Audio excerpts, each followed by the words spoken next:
DJ Rupesh भेला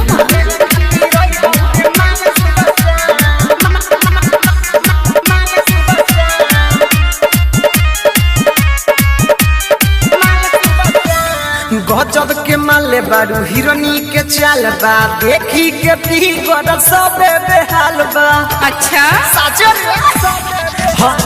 गजब के माले बारू हिरोनी के चाल बा देखी के पीगर सबे बेहाल बा। ले ले नहीं हवा भाड़ा पड़े मकान, ले ले नहीं हवा भाड़ा पड़े मकान। अरे खोल ले रे छौरी चुमा के दुकान, लेवे खातिर बौरे माल सुबह खोल ले रे छौरी चुमा के दुकान, चुमा के दुकान लेवे खातिर बौरे माल सुबह शाम। खोल ले रे छौरी चुमा के दुकान, चुमा के दुकान लेवे खातिर बौरे माल सुबह शाम। खोल ले रे छौरी चुमा के दुकान, चुमा के डीजे रुपेश भेला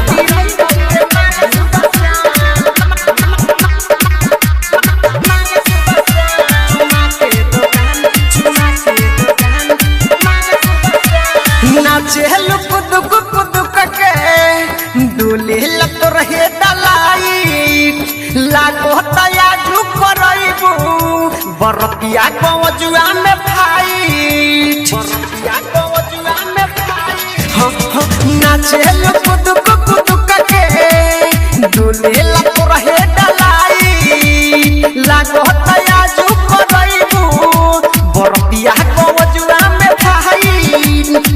कैसे कही तोहर ठीक बाजोबान, कैसे कही तोहर ठीक बाजोबान। अरे खोल ले रे छौरी चुमा के दुकान, लेवे खातिर बौरे माल सुबह से। अच्छा हर सच कहता खोल ले रे छौरी चुमा के दुकान, चुमा के दुकान लेवे खातिर बौरे माल सुबह शाम। खोल ले रे छौरी चुमा के दुकान, चुमा के दुकान लेवे खातिर बौरे माल सुबह शाम। खोल ले रे छौरी चुमा के दुकान, चुमा के डीजे रुपेश भेला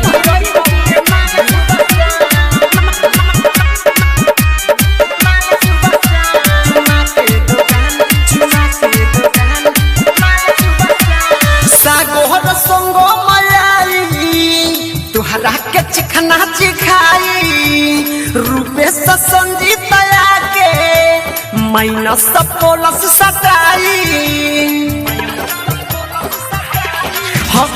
सागोहर संग में आई तुहरा के चिखना चिखाई रूपेश संजीत के माइनस प्लस सटाई। होई न कोनो लइका परेशान, होई न कोनो लइका परेशान। अरे खोल ले रे छौरी चुमा के दुकान, लेवे खातिर बौरे माल सुबह शाम।